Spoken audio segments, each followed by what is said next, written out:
Well, welcome back, everybody. Appreciate having you all again today. As you know, every Thursday at 6 p.m. Eastern Standard Time, I come live, and we continue to do what I call the Empower Hour. And right now we are in Chapter 3. So today we're going to be doing Chapter 3 of the Unstoppable Self-Confidence book. It's the Andrew Leedham book that we've started with our little book study. And each week that goes by, we do a chapter. And this week happens to be Chapter 3. So we're still early on in the book. The book is on the link tree. You can grab yourself a copy if you'd like to go along. But I also will, share as I go out of this book for you all. So becoming unstoppable, the mindset of the 1%, is really what we're getting into. And we've been learning from this book that all of us really have been born with this innate ability to be confident, except there are things that happen to us along the way that kind of take that away, like our experiences or our past and all these sorts of things. And Chapter 3 starts on page 59, by the way. But we start out with this quote from Henry Ford. It says, whether you think you can, on page 59, whether you think you can or not, you're right. Whether you think you can or not, you're right. And the truth is that most of the time, we should be able to do things. But there is this little, as Andrew Leedham calls it, this little terrorist between our ears. And that's your brain. It's your mind. Your mind plays tricks on you, plays tricks on all of us often. Tells us we're fat, tells us we're ugly, tells us we don't look good enough, tells us we're not going to ever be able to be this dream job. It tells us all these things about us. It tells us no all the time. But when do you tell yourself yes?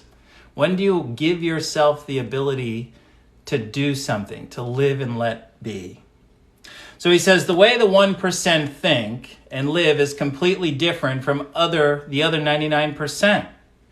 In fact, the differences are so profound that most people think the 1% are simply exceptional people. That they're the one-offs, the gifted, the lucky ones, or just different from anybody else. But those differences aren't simply some sort of genetic quirk. The 1% aren't a different species, these people who can express or demonstrate self-confidence.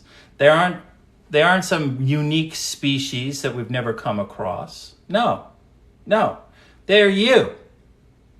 We're the same. We all have the ability to do it, but what makes that 1% be able to demonstrate this confidence, this stuff that we can only dream about, that we fight every day to try to achieve in our lives? The only difference is they either relearned or they never lost what that natural confidence is that everybody gets in their gift of life. And yes, that includes you. You can be confident. You sure can. But it's about taming, as he says, this little terrorist between our ears. So that little terrorist can make us feel empowered as opposed to disavow ourselves or to beat ourselves up. So he goes on page 59, we're still there. The 1% have what the world sees as a different operating system, but it is in fact natural. It's who we are. All the powerful operating system you were born with too. The difference is that most people's operating systems have been corrupted with all kinds of bugs and viruses, the bad teaching, the muddled backwards thinking, the false assumptions, right? Fears, doubts, insecurities, all stifling social conditioning, comparing yourselves to others. All of that stuff empowers the terrorist between your ears. So every single time you try something new, or you want to step outside the box, it's hard to do that without any anxiety. It's hard to do that without any anxiety, because this little terrace between your head is saying it's been conditioned to tell you everything that will lead you not to enjoy yourself, that will lead you not to be able to look in the mirror and say that you're gorgeous and beautiful, and you're meaningful, that you mean something, you're worth something. That's what it matters. That's what it means. But the good news, he goes on to page 60, the good news is that you have the power to uncorrupt yourself. But knowledge is power. The only way that you'll be able to do that is if you are open to learn. If you're open to learn and open to change, that's what it requires. It requires that. So you can uncorrupt yourself and change your operating system and return to that natural confidence that everybody really has, that everybody has. Except Michael Gerber, who he says process permits ordinary people to achieve extraordinary results predictably. That's what's going to happen for you if you reread and reread and reread. The most important thing is to apply the lessons you learn. So yeah, we hear all the time, oh, it's good to watch our calorie count. Oh, it's good to not eat this much red meat. Whatever you're looking at, whatever Kool-Aid you're sipping from, right? That's the point. And we can learn about all this stuff. But unfortunately, we need to apply it. Because if you don't apply it, then you're not able to ever really demonstrate it in person. Like, you need to take the things that you learn and actually do it. There's so many things that I can't tell you how many times I've come across this before, but like, you ever just beat yourself up in a moment and you say, oh, damn, I knew that. Oh, damn. Oh, damn, I knew that. Oh, damn, I knew that. I should have did better, or this or that. Like, you have the answers sometimes, but most often than not, we don't really jump into that bandwagon right away. And the question is, why? Why do we not do that? Well, this little terrorist between our ears is what sometimes leads us in the wrong direction. So this change is hard. So he goes on, and in this chapter, he wants to present some of the characteristics of the 1%'s mindset, so that we can begin to learn what it is that we need to aspire to, where we want to go, right? Because this all has an answer. The question is how do we get us to feel what we know, or what we know is possible, or what we know is true for some other people, right? Because we're fighting our own demons half the time. And we roll over from that fight quite often, and we give up quite often from that fight, from our own fight. The terrorist between our ears is who we fight on a regular basis. But he gets into, and he says, okay, so there's a couple of steps. There's a couple of steps here. Step 1 is self-knowing. Self-knowing, right? We learned in other books, like in Onward with Elena Aguilar, right? The first habit of an emotionally resilient person is the fact that they know who they are. They know who they are. I mean, sit and stew for that for a second. If I asked you what your strengths are, what your weaknesses are, what your values are, would you be able to answer? Would you be able to write it all down and be able to say and to dictate exactly who you are? Do you know who you are? Do you even know? Most of us spend most of our lives not even knowing who the real us is, because it's being hidden and masked by this little terrorist between our ears, as Andrew Leedham calls our brain, our mindset. Do you know what you stand for? He goes on to say on page 61. Do you know what you stand for? What your values are? What matters most to you? Do you? Could you write it all down if I asked you to? What are you willing to go to battle for? Here's another one, right? And you know what I think of right away? What would you do with, I forget his name, John something, I think it's on NBC or something like that. What would you do in these situations, right? What would you do? Were you willing to go to battle for that? What are you willing to go to battle for, right? And just as importantly, do you know what doesn't matter to you? Do you know those things that don't affect you? Do you know what your triggers are so that you can avoid them? Do you know what these things are, right? This is important. The first step to anything in life is to sit back and reflect on, who the hell am I? Who am I?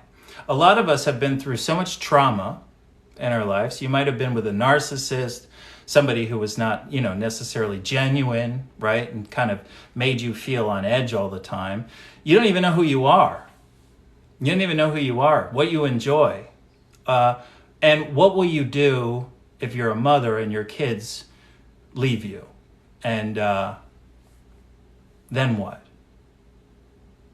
If you identify as a mom and your kids go on and go to school, they get older, they fly the coop, what's left for you?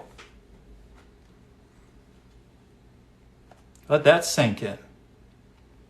What's left for you? Got to be careful about how much we invest, especially in our children. We can kick ourselves with that, and you won't realize that until later in life. But anyway. So your values, what you value, sets that framework of basically who you are. And it sets the lens, and I'm moving on to page 62 at this point, and it sets the lens you see the world and events happening and how you interpret the things that you experience. So how can you feel good about who you are if you don't even know who you are? Let that sink in too. How can you even begin to feel good about you if you don't even know who you are? That's just a perplexing statement and all in and of itself. How can I sit here and fight the fight if I don't even know what I'm fighting for? I don't even know who I am. What's my foundation? Why am I fighting for it? But every day I wake up and I feel defeated. I'm depressed. I'm anxious. I'm nervous. I can't speak. But golly, we don't even know who we are because we lost ourselves because this little terrorist between us and all of our negative experiences and bad programming, as Andrew Leedham says, bad programming from society. And we want to sit here and say we don't feel good. But well, how are you supposed to feel? You don't even know how you're supposed to feel. You don't even know what it feels like to feel fulfilled, rewarded, to feel like you've achieved something at this point, right? Not all of us do. We struggle with that, especially when we're thinking about everything else but ourselves. Too busy worried about everybody else. I like this one. This one on page 62. Right after that, he says, how can you have self-esteem without a sense of integrity? An integrity that can only exist with a strong foundation of values that you can identify. You know what they are. How can you even have self-esteem? How can you feel confident in your own skin? You don't even know who you are. Just like standing there, right? Oh, hey, meet my friend. Well, who's your friend? It's got like green, scaly skin. I mean, what is it? What is it? We got to know what it is. We need to know who we are. And if we don't know who we are, that should be the first thing that we do and we explore and investigate, is who we are. That's important. And how you do that? Well, you just ask yourself questions, really. What are my strengths? What are my weaknesses? What do I value? What do I want to do? What do I want to accomplish? What are my hobbies? What do I enjoy? What makes me happy? What do I do that I lose track of time? What are these things, right? And you start to slowly explore who it is you are, what you like, what makes you tick, right? Is it cooking that you enjoy? What is it that you like to do? So he goes on to say on page 62, still continuing on, the 1%, this 1% of people who are naturally confident that we see, and we kind of look at it like, how, who the hell are you? You came out like that. 1% know exactly who they are, and in most cases, they actively designed who they wanted to become. And they created themselves on their purpose. So not only, this is getting even more difficult. Not only do we need to be able to acknowledge or identify what our strengths and weaknesses are and all this other stuff, but now we need to know what our purpose is. What our purpose is. And the 1% know what their purpose is. So a great place to start, he goes on page 63, he says, a great place to start is to look at the 6 basic universal needs that drive all human behavior. Now, he uses the Tony Robbins example, right? And there's actually a link that we'll put in the chat for you guys so you can see. But we all need these 6 needs. These 6 needs need to be fulfilled. It very much reminds me of Maslow's hierarchy of needs, if you're familiar with Maslow's hierarchy of needs. First, your basic set of needs, right? Your food, shelter, water, and then we get into relationships, and then all the way through to self-efficacy, essentially. Self-actualization is what Maslow uses. And the only way to reach self-actualization is if the rest of the rungs are fulfilled. If you have everything that you need in life, right? And we all know that there are some gaps in what we need, but let's explore what these 6 needs are to begin with, right? And remember, they're not necessarily your needs, they're not necessarily anybody else's, but let's see what Andrew Leedham says. But he's quoting Tony Robbins, as we say. So need number 1 is certainty and comfort. Certainty and comfort. Like, nobody likes to be in an uncertain time, right? People like to know what they can expect. If it's like a meeting, if it's something, that's why we have agendas for a meeting, right? So people know before they go to a meeting what it is that they're talking about, right? What it is that we're going to be covering so that you are prepared for this meeting, per se. But the very first need, right, is certainty. At the core, it's our survival mechanism. This is really about our need to feel in control and to know what's coming next so we feel safe and we feel secure. So certainty is comfort.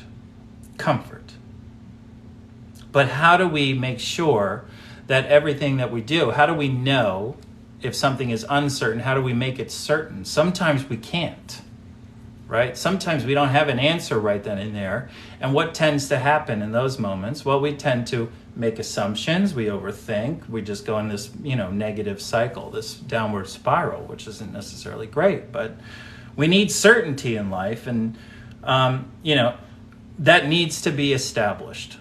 The next thing here is uncertainty. Need number 2 is variety.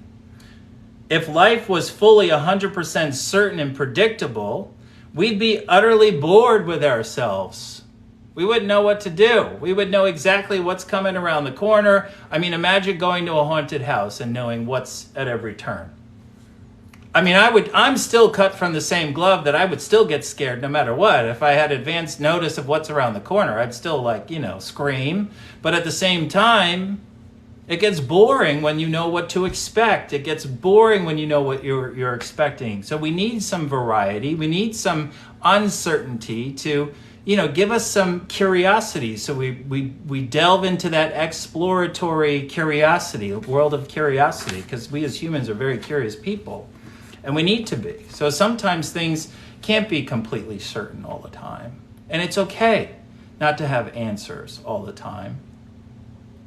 But it is certainly a need that we need, that we require. So need number 3, Tony Robbins goes on page 64, is some significance. We need some significance. A great way to understand anyone's behavior is understand where they get their significance from. Where they get their significance from. We all need to feel important. We need to feel special and needed. We do. But people activate their significance in a whole variety of ways. very much. For example, some get it through having money, right? Or being frugal with their money. And some through physical appearance, perhaps. Some through being popular and famous, right? Through the number of social media followers they have. That's funny. That's there. But some significance, right? We need to have some significance. And a lot of us, especially if you're a mother, most of what your significance begins to identify with is that motherhood piece, right? So what sets you apart from the other mother or the other mother or the other mother or the other mother? That's what you need to hone in on, because I know you think you're amazing, right? In terms of being a mom. But, anything else like this clothes, don't forget about it. But a mom, yes, absolutely. I've got that, hands down, right? But what makes you unique about being a mom? What makes you unique? Need 4, love and connection. That's very important too. So a core need is love and connection. Okay, we all need to feel like we belong. From the highest form of belonging is love, and to be loved for exactly who you are, right? Nobody wants to be misunderstood. Everybody wants to be authentically loved. The more conditional we feel we are loved, right? The less, we want to be loved. It's important. It empowers us. It motivates us. It makes us feel comfortable. It makes us feel safe, right? All along with that stuff. Need number 5 is growth. Need number 5 is growth. This is on page 64. Deep in our core is a need, a drive for growth, personal growth and development. That's sort of what we're doing here and what you guys come for, right? Growth and development. We need to expand our mind. We need to be able to think. We need to challenge, right? We need to question. We need to ask. We need to grow. And there are other things that we have going on here in the community too. Like we have our upcoming Personal Growth and Development Collaborative with a hero. All this stuff is in the link in my bio, as well as the small groups, which are 8 sessions of small groups, which are done via Zoom. So it wouldn't be like this here. We would actually be you would be on a Zoom and looking at people. But those are all things that we need to sign up for. But I do this every Thursday at 6 p.m. So we need to have growth to become the person we daydream about, to become the person that we wish to be, we want to be. Right? We need to have some kind of growth, some kind of self-expression, some kind of something, right? And our need number 6, according to Tony Robbins, is contribution. Contribution. We all want to feel like we're a part of something bigger than just ourselves. And in a lot of ways, this little community that we have going on here, SLC86, is very much that, right? We need to feel a contribution. You all come here. You come here. You hear this Empower Hour spiel every Thursday at 6 p.m. Eastern Standard Time when I come on. But you need to contribute, right? You need to contribute. You need to be part of something that's bigger. So life is about creating meaning. That's what it's really about. And meaning does not come from what you get, he says.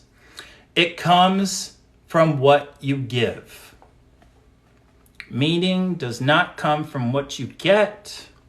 It comes from what you give. It's very important, right? Blood, sweat, and tears. Like, it takes effort. It takes effort. It takes effort. So that was step 1, right? Rule number 1, numeral uno, whatever language we speak, the first really important thing that Andrew Leedham points out for us is we need to know ourselves. We need to know what we value. We need to know what our strengths are, what our weaknesses are, what our purpose is. We need to know all of this stuff in order for us to even begin to feel a wee bits of confidence, right? Because how can you have self-esteem if you don't even know what your purpose is? How can you defend that? You can't. So the second thing is self-acceptance. Oh my gosh. You want to talk about something difficult? Self-acceptance. He goes on page 65. He says, step number 2 is self-acceptance. The top 1% of people who are really confident people, the rest of the 99% like you and I, these people demonstrate self-acceptance. So what does he mean by that? How much do you change who you are to fit in? How much do you change who you are to just fit in? Do you become a social chameleon? Are you always adjusting aspects of what you say or what you think based upon who's around you or who will accept you? Or do you just speak your damn truth? You know, if you think twice about how you got to relay or share something, then you really need to think about, are you really, really confident in who you are? Unstoppable self-confidence is about no matter how bad or how good something is, right? You accept who you are, right? Not all of us had the best past experiences. Not all of us had a great childhood growing up. Not all of us had great previous marriages or relationships. But when we hide who we are, that's your first red flag. If you feel like that next person, you can't describe or explain to them that you were abused emotionally by your last partner, why? It happens more than you think. You got to share. Be confident in who you are. Be transparent. Know who you are. And recognize that it wasn't your fault. It wasn't your fault. So you don't have to be tight-lipped about it. You don't have to be tight-lipped about it.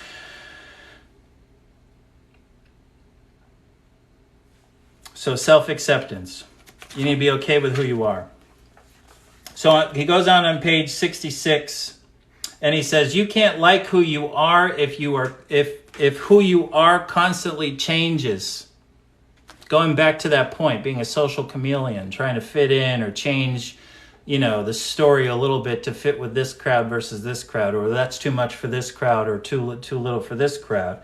You cannot like who you are if you are consistently changing.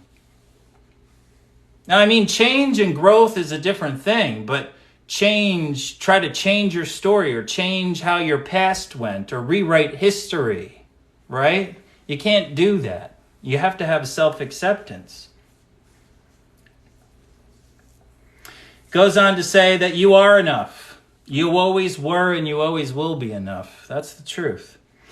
You have simply been taught bad thinking and a whole host of limiting beliefs that caused you to understand otherwise. Again, this goes back here to the terrorist between your ears, as Andrew Leedham calls it. The terrorist between your ears.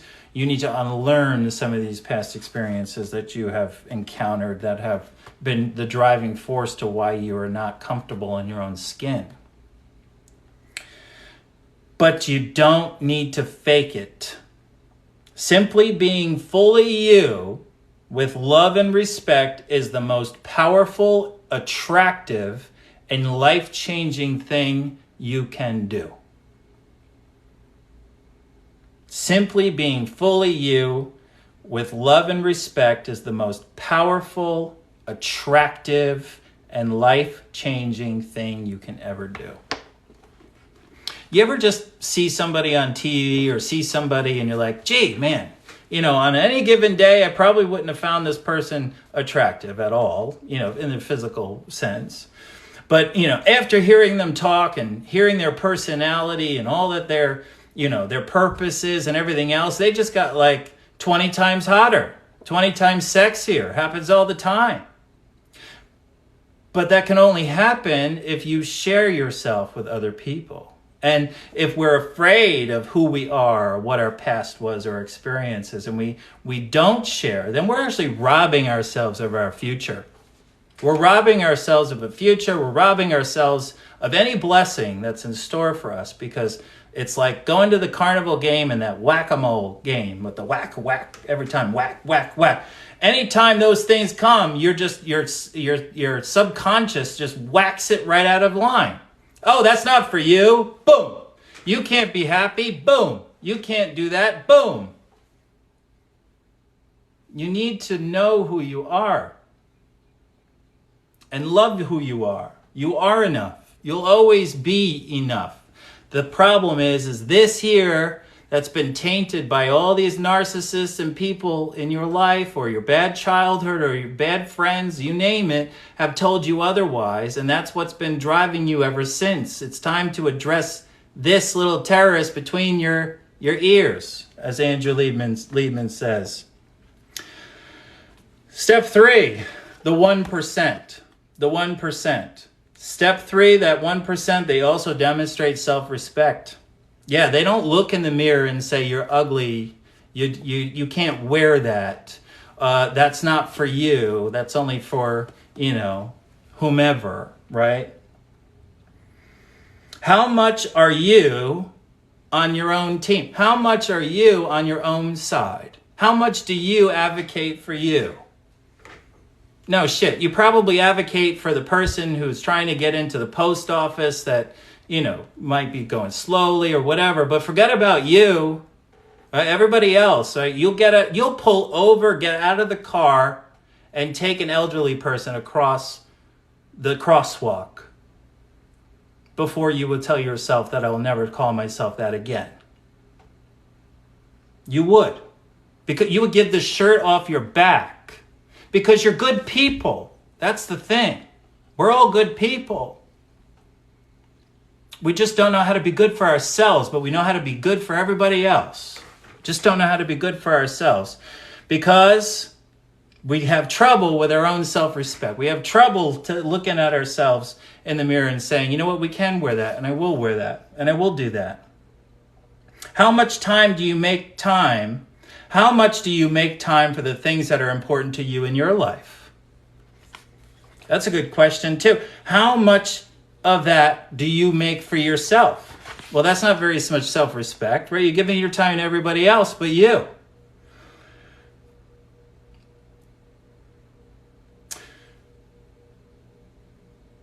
Unless you show that you appreciate your inherent value and actively set the standard for how others should behave towards you, how can you expect others to meet that standard instead of making one up for themselves? That's interesting too. This isn't being selfish. He goes on page 68 to say, I'm not suggesting you ignore or casually disregard the need of others. Not saying, fend for yourself, kids, make your own dinner. It's mom time, as you sip tea. No, that's not what you're doing. That's not it. I'm absolutely saying that unless you consciously choose to make yourself in your life a priority, you are unconsciously choosing for it not to be.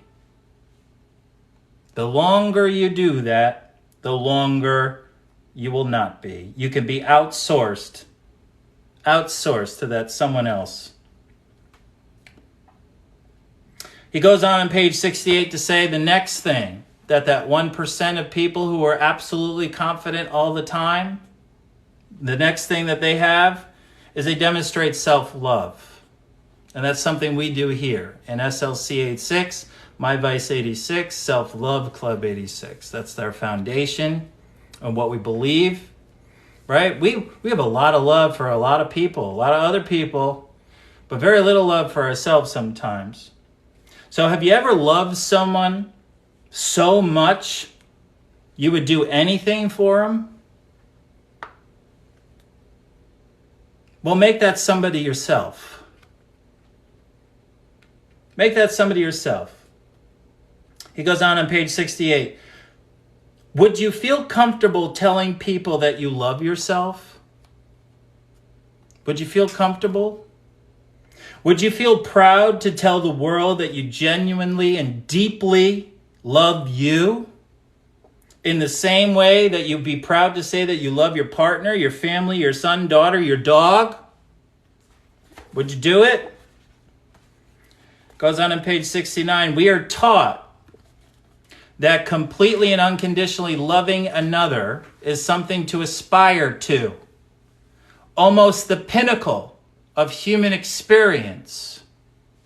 Yet we are taught that feeling exactly the same way about yourself is not just unworthy, but vain, arrogant, and conceited. Oh, yeah. How many times do you use that word on somebody? Oh, they're conceited. That's just you being salty. Somehow, it's okay to focus on the good and accept the flaws in others and love them without condition. But to offer the same love to yourself makes you vain and narcissistic. Then most self-help books come along and tell you to love yourself, right? Consider how insane this feels for you. How confusing this gets, right? Am I supposed to love myself? Am I supposed to say that I'm pretty and beautiful, right? Am I? But it feels wrong. It doesn't feel right. It feels like I'm being self-absorbed, that I'm not seeing other people, that I somehow think that the world revolves around me. All because I'm focused on me. That's a crime, apparently. People don't like that. No, they don't like it because they don't know how to do it. And it's not that they're mad, they're jealous. That's it. That's the truth. They're jealous. Jealous. Number 5, the 5th thing, self-forgiveness. And I usually pair this here, self-forgiveness with self-compassion, right? Because a lot of people, they know what it means to be compassionate. Far less people know how to show empathy. But self-compassion is something that most people haven't even heard of. It's like, well, if, I could be compassionate or I can feel a certain way if somebody's going through an experience that maybe I've done. But wait a minute. Self-compassion, as he says on page 70, is simply giving the same kindness to ourselves that we would give to others. That same kindness that we would give ourselves, that we would give to others. Are you a kind and a decent person? I know you are. You definitely are. Are you sure? That's another question. I love it when I ask somebody, are you sure? And then it's like, oh my God, it's like you ask them a different question.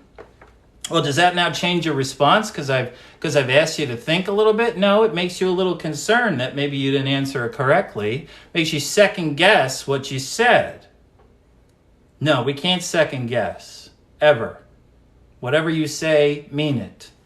And if you don't, fake it. Fake it. Don't take it back. Don't take it back. So the reason he goes on page 70, I emphasize the question is because many people are far quicker to forgive others than to forgive themselves, which is true. Most of the world aspires to compassion and forgiveness to the people around them. It's almost a defining characteristic of being a good person. Yet 99% of people don't apply anything like that standard to themselves. 99% of people don't apply that same standard to themselves. So stop and ask yourself why you feel that you don't deserve the same kind of compassion and forgiveness as you offer others. So this is, let me say, self-compassion. Okay, until you learn to forgive yourself, or until you unlearn the lie that is beating yourself up in these feelings, until you unlearn that, you will remain anchored down with much pain and baggage that has no benefit to you at all. It's not serving you a purpose, it's not productive, it's not helping you in any way. For those you may have hurt, or for those you love, for anyone, in fact, it simply causes more pain in the present, and so you end up creating more reasons to feel bad.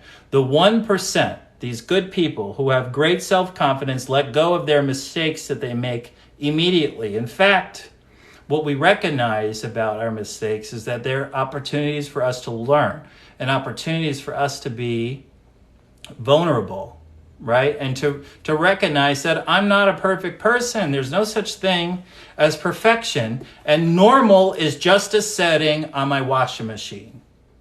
You want to go look, go check your washing machine too. It says normal. That's it. It's only a setting on my washing machine. That's it. So these 1%, they forgive themselves no matter whatever they have done wrong, because they know it's not to their benefit to do anything else. It's not to their benefit to dwell on it or beat yourself up over and over and over again. No, what you should be telling yourself is, gee, that really sucked. How can I learn from this situation so that I don't do it again? I didn't like that feeling, but it happened. I have to accept what's happened, and I have to be able to move on and learn from it. And then finally, well, not finally, because there's 7, but the 6th is self-expression. So he goes on to say, on page 71, he says, a Mark Twain quote here. It was nice. Whenever you find yourself on the side of the majority, it is time to pause and reflect. Oh, wait a minute. Let me reread that one more time. Whenever you find yourself on the side of the majority, it is time to pause and reflect. How much do you hold yourself back? How often do you shade your true thoughts and feelings so that you don't upset others? Oh, you're going to hold that back because you don't want to upset anybody. I don't want to say that because that might trigger her, And how often do you sacrifice your own opinions to not go against the herd thinking, the majority opinion that becomes accepted wisdom in the group, which is usually anything but wise? Here, you want to smoke this? Oh, that sounds like good. Here, smoke it. Now all of a sudden you're drinking the Kool-Aid. You're drinking the same Kool-Aid. Expressing fully who you are is your natural state. So standing up for yourself, standing up for your beliefs, but you need to know what your beliefs and values are before you can even do that. But to self-express is to be exactly who you are in that moment. And if it goes against the group, then you need to share. A lot of us don't feel empowered in those moments to share. We feel like, because what we're thinking is the opposite of what's being stated, that somehow we're on a different planet. And the truth is no. That's deficit-based thinking. If you're in a room with me and people are saying something and you have something the opposite, I welcome that. I want that because I want to think about the things that we're not thinking about. Don't undervalue your different opinion because it's not a popular opinion or it's not what the majority is saying so far. But whatever it is that you might have might strengthen the conversation completely. But you won't know that until you speak. But if you can't express yourself because you're not feeling confident, you've missed that opportunity, didn't you? You missed that opportunity. You missed that opportunity. So, what does this mean? It means by saying what you feel needs to be said, even when others don't want to hear it, or when it may even cause a conflict. You still need to say it. It means giving the fullest expression to your talents, to yourself, to those around you in the wider world. I'm on page 72, by the way. So he finishes this section of self-expression. It says, the 1% speak their truth and express their talents fully and without fear. Holding back makes no sense to them at all. In the same way as a young child just does and just expresses, right? So to do the 1%, they simply do not they do not lose this mindset. They do not lose their ability to do it. And now the last one, step 7, right, is fearless authenticity on page 72. This is interesting. So there's a quote from Brené Brown. Authenticity is the daily practice of letting go of who we think we're supposed to be and embracing who we are.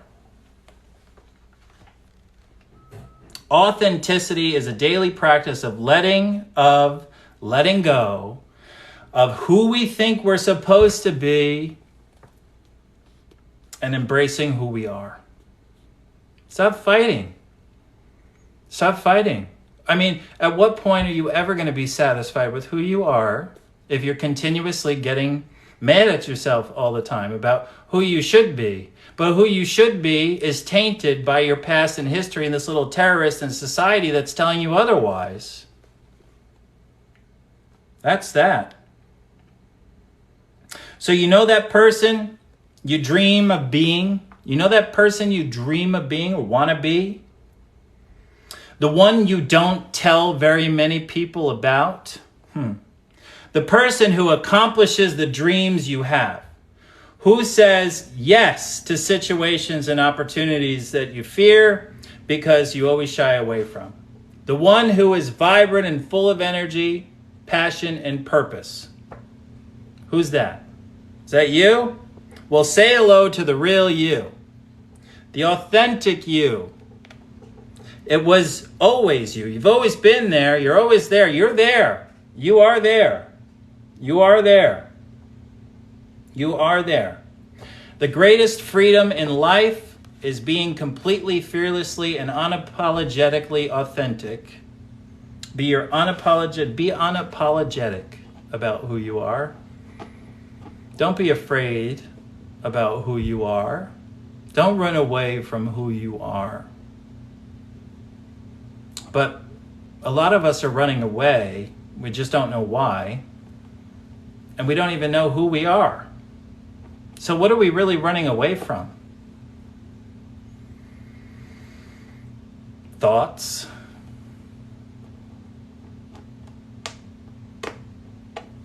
Experiences that we don't want to experience anymore, that we don't want to relive anymore.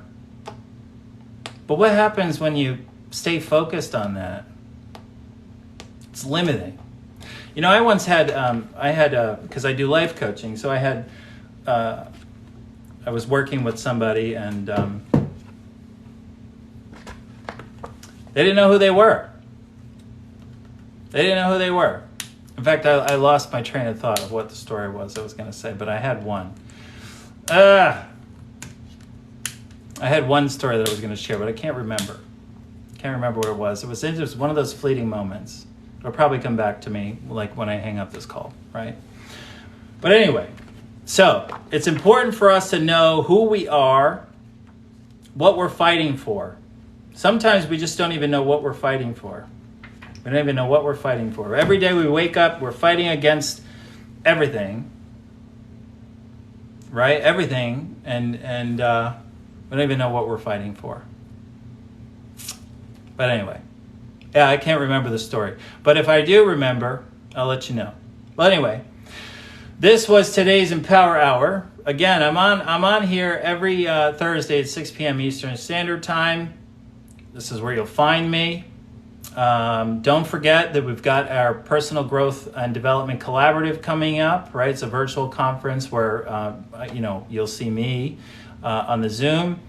That's coming up in April. And we also have small group sessions that are going on right now, which are really helpful and I'm pretty excited about too. So each small group sessions are 4 months long. There are 8 total sessions over 4 months. So it's really great stuff. It's in our inaugural, we're going to launch.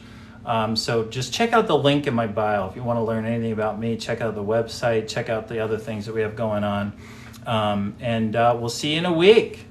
Just remember, you're an amazing and incredible human being, and you are confident. You are. We're just lost in space right now. We're trying to figure out who we are because this little terrorist between our ears is dictating to us some things and saying some mean things that, we need to silence the beast. Silence the beast.